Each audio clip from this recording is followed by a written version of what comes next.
শীঘ্রই আসছে প্রাথমিকে শিক্ষক নিয়োগের নতুন বিজ্ঞপ্তি, জানালেন উপদেষ্টা। বিস্তারিত দেখুন রিপোর্টে।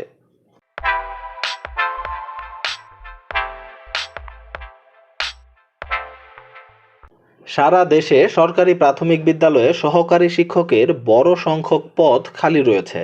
এই সংকট দূর করতে যত তাড়াতাড়ি সম্ভব বিজ্ঞপ্তি প্রকাশ করা হবে বলে জানিয়েছেন প্রাথমিক ও গণশিক্ষা উপদেষ্টা অধ্যাপক ডক্টর বিধান রঞ্জন রায় পোদ্দার। তিনি বলেছেন, বিধিমালা পাশ হয়ে গেলেই এই বিজ্ঞপ্তি দেওয়া হবে। শনিবার মাগুরা জেলা মিলনায়তনে প্রাথমিক শিক্ষার মানোন্নয়নে অংশীজনদের সঙ্গে মত বিনিময় সভায় একথা জানান তিনি। বিধান রঞ্জন রায় পোদ্দার বলেন, আমরা প্রাথমিক শিক্ষকদের বেতন ও মান উন্নয়নে একটি পরামর্শক কমিটি করেছিলাম।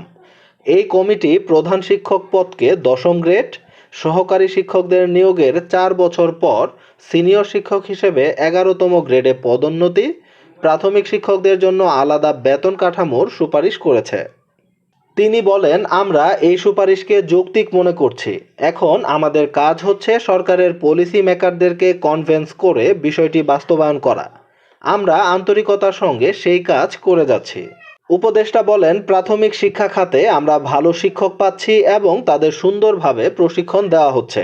সরকারি নানা উদ্যোগ তাদের জন্য আছে, কিন্তু দুঃখজনক হচ্ছে যে শ্রেণীকক্ষে আমরা সেটার কাঙ্ক্ষিত ফলাফল দেখতে পাচ্ছি না। শিক্ষার গুণগত মান নিশ্চিত করতে সম্মিলিতভাবে সবাইকে কাজ করতে হবে। তিনি বলেন, সারা দেশে সহকারী শিক্ষকের বড় সংখ্যক পদ খালি রয়েছে। এই সংকট দূর করতে যত তাড়াতাড়ি সম্ভব বিজ্ঞপ্তি প্রকাশ করা হবে। বিধিমালা পাশ হয়ে গেলেই এই বিজ্ঞপ্তি দেওয়া হবে। সরকারি প্রাথমিক বিদ্যালয়ের সহকারী শিক্ষকদের বেতন স্কেল নিয়ে তাদের দেওয়া প্রস্তাবনা বাস্তবায়নে কাজ চলছে বলে জানান প্রাথমিক ও গণশিক্ষা মন্ত্রণালয়ের এই উপদেষ্টা। এছাড়া প্রতিটি প্রাথমিক বিদ্যালয়ে মিড ডে মিল চালুর কথাও জানান তিনি বলেন, দীর্ঘদিন ধরে শিক্ষকদের বদলিজনিত সমস্যা ছিল। শিক্ষকদের বদলিজনিত সমস্যার সমাধান করা হচ্ছে।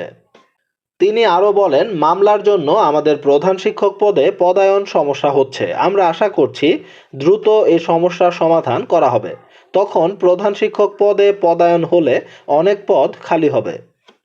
খুব শীঘ্রই প্রাথমিকের শিক্ষক নিয়োগের নতুন নিয়োগ বিজ্ঞপ্তি প্রকাশ করা হবে বলে জানিয়েছেন উপদেষ্টা। এই বিষয়টিকে আপনারা কিভাবে দেখছেন? এই বিষয়টি নিয়ে আপনাদের যে কোনো মূল্যবান মন্তব্য ও মতামত অবশ্যই কমেন্টে লিখুন।